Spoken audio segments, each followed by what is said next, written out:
Hello viewers, स्वागत है आप सभी का मेरे यूट्यूब चैनल आस्क कैरियर गुरु में। और मैं हूं आपका होस्ट और दोस्त आर के सिंह। आज हम बात करने वाले हैं जीके के 10 क्वेश्चंस की, जो कि थोड़ा लेट हो गया है इस हफ्ते। संडे की जगह ट्यूसडे को आ रहा है। तो चलिए देखते हैं जीके के पिटारे में आज के लिए कौन से 10 पावरफुल क्वेश्चन हैं। तो पहला क्वेश्चन है, आपका पहला प्रश्न है, पोंगल किस राज्य का त्यौहार है? तो ये पोंगल जो जिस राज्य का त्यौहार है वो है तमिलनाडु। अगर पोंगल की बात करें तो तमिल इंडियंस और श्रीलंका के पीपल इसे मनाते हैं, सेलिब्रेट करते हैं। ये लगभग 14 जनवरी को as per Tamil solar calendar के हिसाब से मनाया जाता है, जो कि डेडिकेटेड होता है हिंदू सन गॉड जो होते हैं, यानी कि सूर्य भगवान की उपासना के लिए ये मनाया जाता है। और ये लगभग लगभग मकर संक्रांति जैसा ही होता है, जबकि फसल का हार्वेस्टिंग पीरियड होता है। और ये कुछ जगह पे 3 दिन, कुछ जगह पे 4 दिन मनाया जाता है। अगर बात करें 3 दिन वाले की, तो भोगा, सूर्या और मट्टू पोंगल के नाम से जाना जाता है। और कुछ जगह जब 4 दिन मनाया जाता है तो कन्नम पोंगल के नाम से ये जाना जाता है। चलिए अगला प्रश्न देखते हैं। अगला प्रश्न आपका प्रश्न नंबर 2। प्रश्न नंबर 2 है, 1993 में, सॉरी 1993 नहीं, 1939 में कांग्रेस छोड़ने के बाद सुभाष चंद्र बोस ने किस दल की स्थापना की थी? तो उन्होंने स्थापना की थी फॉरवर्ड ब्लॉक की। तो हुआ ये था कि इंडियन नेशनल कांग्रेस जो थी, उससे रिजाइन देने के बाद 3 मई 1939 को सुभाष चंद्र बोस ने उन्नाव उत्तर प्रदेश में फॉरवर्ड ब्लॉक की स्थापना की थी। और उन्होंने इसका अनाउंसमेंट किया था पब्लिकली कलकत्ता में। जो कि रिज़ाइन किया था उन्होंने प्रेसिडेंसी से 29 अप्रैल 1939 को। इंडियन नेशनल कांग्रेस के प्रेसिडेंट थे वो। उसके रिज़ाइन के बाद उन्होंने 3 मई को ये बनाई थी। 29 अप्रैल को रिज़ाइन करके 3 मई को ये बना दी थी। चलिए अगला प्रश्न देखते हैं। अगला प्रश्न है आपका प्रश्न नंबर 3। पंजाब केसरी किसे कहा जाता है? तो पंजाब केसरी लाला लाजपत राय जी को कहा जाता है। तो लाला लाजपत राय जी के बारे में अगर बात करें तो वो एक इंडियन ऑथर, फ्रीडम फाइटर और पॉलिटिशियन थे। पंजाब नेशनल बैंक और लक्ष्मी इंश्योरेंस कंपनी के शुरुआती दौर में वो जुड़े हुए थे। साइमन कमीशन के विरुद्ध जब वो उसका अपोज कर रहे थे, तब लाठीचार्ज के बाद उनकी मृत्यु हो गई थी। चलिए अगला प्रश्न देखते हैं। अगला प्रश्न है प्रश्न नंबर 4। प्रश्न नंबर 4 की बात करें तो प्रश्न नंबर 4 आपका, ठंडे देशों में झीलों के जम जाने के पश्चात भी जलीय जंतु जिंदा रहता है क्योंकि? तो इसका कारण ये है कि बर्फ़ के नीचे जल जो है 4 डिग्री सेल्सियस पर होता है।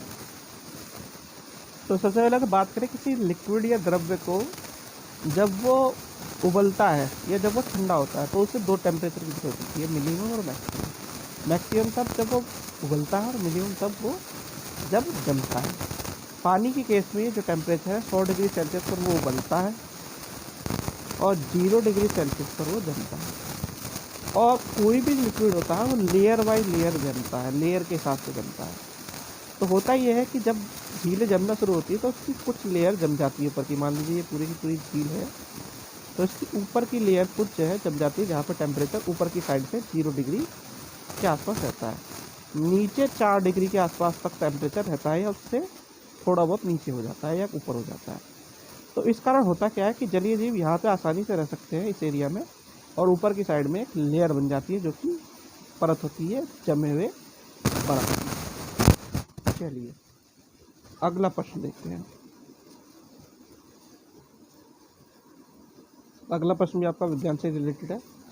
तो अगला प्रश्न आपका प्रश्न नंबर 5। अनुवांशिकता एवं भिन्नता के बारे में जानकारी देने वाली वनस्पति विज्ञान की शाखा को कहते हैं? तो उसे कहते हैं अनुवांशिकी। तो अगर बात करें वनस्पति विज्ञान की नहीं, ये जो विज्ञान की शाखा है अनुवांशिकी ही कहलाती है, जो अनुवांशिकता और विभिन्नता के बारे में जानकारी देती है। इसमें हम जीन्स की हेरिडिटी की जो स्टडी करते हैं, साइंटिफिक स्टडी करते हैं, उसे हम जेनेटिक्स के नाम से जानते हैं, अनुवांशिकता के नाम से जानते हैं। जो कि जीन्स में वेरिएशन होता है, जेनेटिक वेरिएशन होता है, हेरिडिटी किसी की ऑर्गेनिज्म की होती है, उसके बारे में पढ़ा जाता है। और अगर बात करें इसके फादर की, इसके फादर के नाम से जाता है जॉर्ज जॉन मेंडल के नाम को, जिन्होंने अनुवांशिकता के सिद्धांत दिए थे या जेनेटिक्स के सिद्धांत दिए थे, लॉ दिए थे। चलिए अगला प्रश्न देखते हैं।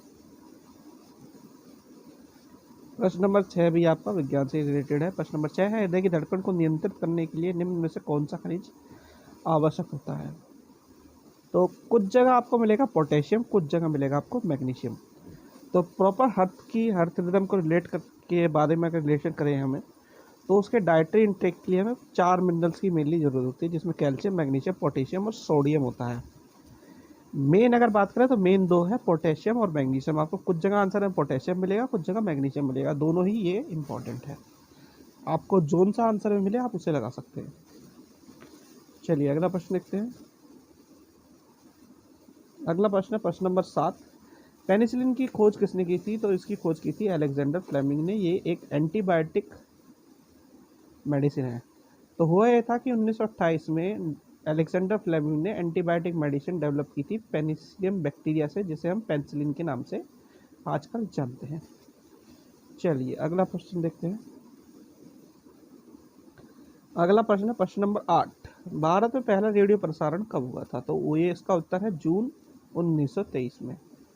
तो अगर बात करें फर्स्ट रेडियो ब्रॉडकास्ट की या प्रथम रेडियो प्रसारण की, तो ये जून 1923 में रेडियो क्लब बॉम्बे के द्वारा हुआ था। और इसके ठीक 5 महीने बाद कलकत्ता रेडियो क्लब ने भी ऐसा ही अनाउंसमेंट किया था। अगर बात करें ऑल इंडिया रेडियो की, जिसे हम AIR के नाम से जानते हैं, वो अपने एक्सिस्टेंस में आया था 1936 में, यानी 1936 में। अगर इससे पहले की बात करें, इससे पहले भी कुछ रेडियो ब्रॉडकास्ट होते थे, लेकिन इस तरह के नहीं होते थे, जैसा कि 1923 के बाद या 1936 के बाद होने शुरू हो गए थे। चलिए अगला प्रश्न देखते हैं। प्रश्न नंबर 9 है, 1977 में भारत के PM कौन थे? तो मोरारजी देसाई और इंदिरा गांधी। अब इस कॉन्सेप्ट को थोड़ा समझ लीजिए। जब इमरजेंसी लागू हुई थी उस टाइम पे PM थी इंदिरा गांधी, और जब इलेक्शन हो गया उसके बाद PM है मोरारजी देसाई। तो दोनों आंसर आपको देखने को मिल सकते हैं। हुआ यह था कि इमरजेंसी जब लागू हुई थी उस टाइम तक PM थी इंदिरा गांधी। अब जब इलेक्शन हो गए और चौथे PM जो बने वो थे मोरारजी रणछोड़दास देसाई। 1977 से 79 तक जो लीड कर रहे थे जनता पार्टी गवर्नमेंट को, जो इमरजेंसी के बाद बनी थी। उससे पहले PM थी इंदिरा गांधी। चलिए अगला प्रश्न देखते हैं। आज का आखिरी प्रश्न है प्रश्न नंबर 10, इंडियन नेशनल कांग्रेस का पहला मुस्लिम निदेशक कौन था? तो ये बदरुद्दीन तैयब जी थे। अगर बात करें दादा भाई नौरोजी के बाद जो रिप्लेसमेंट आया था, यानी कि जो रिप्लेस किया था जिन्होंने उन्हें दादा भाई नौरोजी जी को, वो बदरुद्दीन तैयब जी ही थे, जो कि तीसरे प्रेसिडेंट थे इंडियन नेशनल कांग्रेस के। इन्होंने होल्ड किया था अपना ऑफिस 1887 से 88 के बीच में। और अगर बात करें, ये पहले ऐसे बैरिस्टर थे जिन्होंने हाई कोर्ट ऑफ बॉम्बे में अपनी प्रैक्टिस शुरू की थी। उससे पहले कोई इस तरह की प्रैक्टिस करने वाले नहीं थे। तो वो ये थे आपके जीके के पावरफुल क्वेश्चंस। आशा करता हूँ आपको वीडियो अच्छी लगी होगी। अगर वीडियो अच्छी लगी हो तो चैनल को सब्सक्राइब करें, वीडियो को लाइक करें, शेयर करें। Thank you.